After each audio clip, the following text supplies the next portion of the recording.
Welcome everybody to what I call a special features episode. Now these are going to be episodes in between Fallout playthrough videos, just when I get drained or just tired or I want to expand on something that I haven't without ruining the flow of the series. A lot of people wanted to know what I did with all my special stats here because as you can tell I am level 96 in the very beginning of the game, which is crazy. So I wanted to expand on that and kind of explain why I have each one of these perks. So I guess we should start at strength. Strength right here is, as you can tell, maxed out, which you would think is pretty unimmersive, but the only reason I have that there is because as far as I know, there's no mod to be able to get one of these lower or top tier perks without maxing out your normal strength, perception, whatever. So I had to max it out in order to get Pain Train, because I feel like Pain Train is one that should have already been applied to every piece of power armor in the game. You should be able to knock somebody over, run into somebody full speed, and they would be severely damaged or dead. Okay, power armor is really, really heavy. It just makes a lot of sense to be able to have that perk right out of the gate. So I upgraded that all the way so that I can knock them over and inflict huge damage to them. Now I'm going to go back up here. And the next one would be Iron Fist. I upgraded this one just enough to where it makes sense. Like I have a chance of breaking somebody's arm or breaking somebody's fingers or face. So I upgraded it just enough so that I would be doing actual damage to people when I started punching them. Because when you don't have that, your punches basically do no damage at all. The next one I have is Big Leagues. So I upgraded this enough to where it's not dominant. Like I can't just swing a baseball bat and absolutely blow somebody's head off.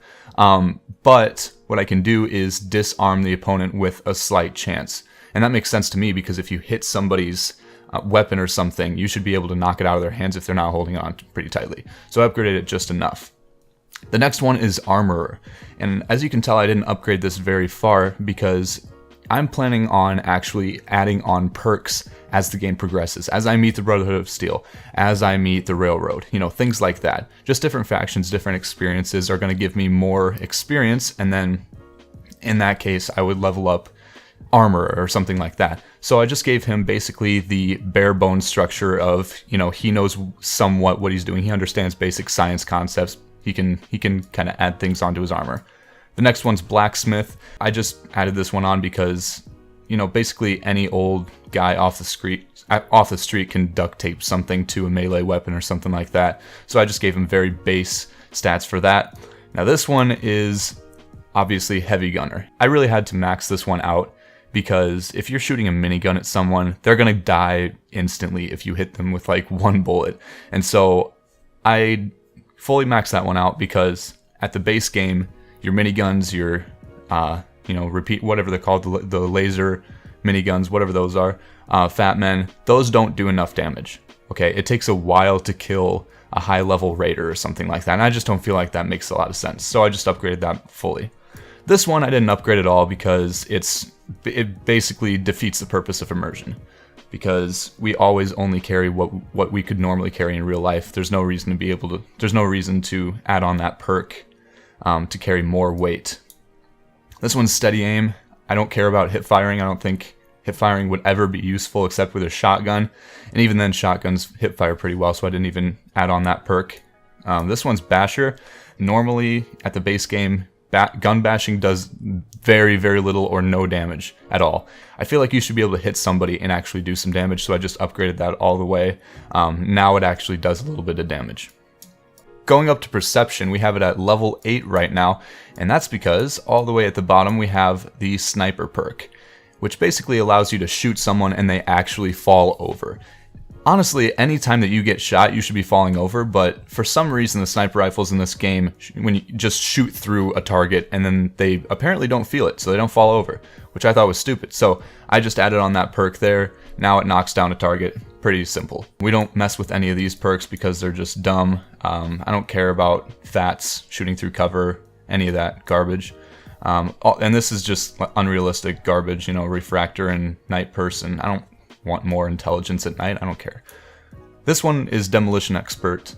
I felt like the explosives were not explosive enough. They don't do enough damage. And so I just added on one perk there to make it a little bit more realistic. Locksmith, I don't feel like Alexander Jefferson would know a whole lot about lockpicking, so I just kept it at the normal one. I didn't upgrade it at all. He should be able to lockpick just a little bit, you know, break the lock. I don't care. Now this one is awareness. We didn't mess with that one because it's more VAT stuff that I don't really care about. Although, I mean, realistically speaking, we could probably add on those perks because who knows what VATS does. This is Rifleman, and this is where we get into the weapon damage category. Now this one I upgraded right out of the gate because every weapon in this game does not do its proper damage until you fully upgrade the stat. It's very simple, it just needs to be able to do enough damage. Pickpocket, I feel like Alexander Jefferson is a pretty honest guy. I don't think he has a lot of experience in pickpocketing, so maybe later on we'll learn to pickpocket from somebody or something like that, but at this point I don't think it's very necessary. Moving on to endurance, I didn't go crazy with this one because there's nothing at the bottom of the skill tree that I actually need to get. For example, adamantium skeleton, rad resistant, and water boy or aqua boy. You can breathe underwater. That's super unimmersive. I didn't need any of that. The reason I bought Life Giver is because I want to be able to hold myself in a fight. Compare Life Giver to the perk in Call of Duty called Toughness. Okay, I want to be able to take a hit. That's really all the reason I bought that perk. I didn't buy Lead Belly because that's just absolutely insane. You shouldn't be able to be resistant to radiation by drinking water and stuff like that. Toughness, it's the same thing. Life Giver and Toughness are pretty much identical. So I just did one of each of those. I don't know if I'm going to upgrade that fully as the game goes on. Moving on to Charisma, I maxed this one out because, you guessed it, at the very bottom of the perk tree there's something that you have to have your Charisma maxed out for, and that is Intimidation. I really believe that if you point a gun at somebody and they didn't see you coming or something like that, you have the upper hand on them. And before you get this perk, you have no chance at all to pacify somebody, so that's why I got that perk. All these other ones are kind of just, you know, unimmersive. I maxed out Local Leader because this was another bullcrap perk that Bethesda threw in just so they could fill in their perk tree. This just allows you to connect your settlements and build stores and stuff, so I feel like that should have been included in the base game, so I just fully upgraded that one. Now I did not max out Attack Dog because there's two reasons that I got it in the first place. Number one, when your dog holds an enemy, there's a chance he'll cripple the limb he's biting.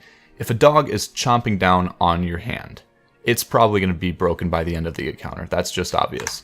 The next one is when your dog holds an enemy, there's a chance he'll cause them to bleed. The fact that they weren't bleeding before this perk is pretty insane to me, so I just added it on just to make it more immersive. Next we have Lady Killer, and I bought this perk simply for the second tier ability that you get, which is women are easier to pacify with the Intimidation perk. Call me a chauvinist, but I feel like women would buckle more at Intimidation than guys would, so that's why I bought that perk. Next we have Cap Collector, and I bought this perk because you really get swindled at every single store that you go to in Fallout 4, and I don't think that should be the case, so I just kind of made it a little bit more fair. It's not anything crazy because obviously he still doesn't know what everything's worth in the game, so I just added on one tier to that one. Moving over to Intelligence, we have that one almost maxed out. Now let's go down to the bottom and see why that is. It's because of Nuclear Physicist. I bought this perk because of one concept. One fusion core can power an entire building for over 200 years. Yet it can't power your power armor to walk from Lexington to Concord. It's absolutely crazy. So I fully maxed that out. Now they last twice as long. Now it actually makes a little bit more sense, although they should power your power armor basically forever. The Science perk. This is one of those common sense perks because really every one of the level 1 mods isn't really all that high-tech or sciencey at all.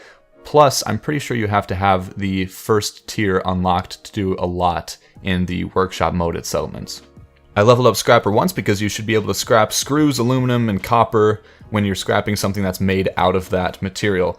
Now, if I would have upgraded it a little bit more, it would allow you to scrap circuitry, nuclear fiber, fiber optics. Yeah, that's too complicated. There's no way that Alexander Jefferson could stroll up in the wasteland and just start scrapping all that crap from high-tech weapons and stuff. This is Gun Nut. I upgraded it twice because it really is plausible that somebody can know enough about weapons before the war to start modifying them to make them better in the wasteland. In fact, I know people personally that can actually do that. Agility training. The reason I have that almost maxed out, 9 out of 10, is because of this perk at the bottom of the agility skill tree, and that is the Blitz perk. In the heat of battle, when a lot of adrenaline's pumping through, and you go and try to tackle somebody, you're going to have a lot of force behind that. And so normally, you can't even do that without the perk, so adding it on to tier 2 does a lot more damage when you tackle somebody, and it actually gives you the ability in the first place to do it, so that's why I have that there. Now here we have Quick Hands. I added this perk on because I really feel like a veteran would know how to reload pretty quickly, so it's just common sense to me. Just upgrade it once so it's not insane, but it's at least a little bit faster reload speed. Now this perk is Ninja. I maxed it out, and I'm just going to break it down word for word for you here. Your ranged sneak attacks now do 3.5 times normal damage. Now the reason I like that is because if you're sniping from a distance, you're up on a hill, you have the perfect advantage on somebody, and you're lining up your shot perfectly, they're not moving at all, you should be able to do a lot more damage because you're actually hitting, ideally, the target that you want to hit. And melee sneak attacks do 10% normal damage. If somebody doesn't know that you're coming, you sneak up on them, and you freaking club them on the back of the head or stab them in the neck, they're dead. They're dead or they're very, very, very wounded. Action Boy. There's no time to waste. Your action points regenerate 25% faster. The reason I upgraded this perk here is because, not for VATS, because action points go to VATS as well, but because currently my endurance is only at 5 out of 10, I believe, and so that just kind of helps me regenerate my sprint ability a little bit quicker. Mr. Sandman. This is another example of a perk that's just a necessity. First of all, it lets you kill people in their sleep, which is obviously very immersive, but then it adds on the bonus of more sneak attack damage, which I already went over in the last ninja perk down here. Sneak is very ineffective in Fallout 4, so I had to add this perk on to give Alexander Jefferson a little bit of an edge, so if he would like to move through an area quietly, he actually has a chance. Up here is Commando. It's just another example of a weapon perk that has to be maxed out for the weapon to actually do its proper damage. Pretty self-explanatory there. Same thing with Gunslinger, except now it's not fully automatic weapons, it's pistols. Lastly, we have Luck, and Luck is put at 5 out of 10. Now why is that? I mean, I don't have any Luck perks bought here. It's because in this world of Fallout 4, in all the Fallout 4 games, every main character is basically involved in every single thing in the world. And that I would consider pretty lucky. That's literally the only reason I upgraded Luck. Alright, that was a pretty in-depth overview of all the perks I've chosen for Alexander Jefferson. As I'm looking through here, you're probably seeing a lot of perks that you're glad I didn't pick because they're so unimmersive. I hope you liked the video. Let me know if you liked it or hated it and why in the comments. I spent way too much time thinking about this to not hear some feedback. Thank you all for watching, and I'll see you in the next Brotherhood of Steel playthrough video.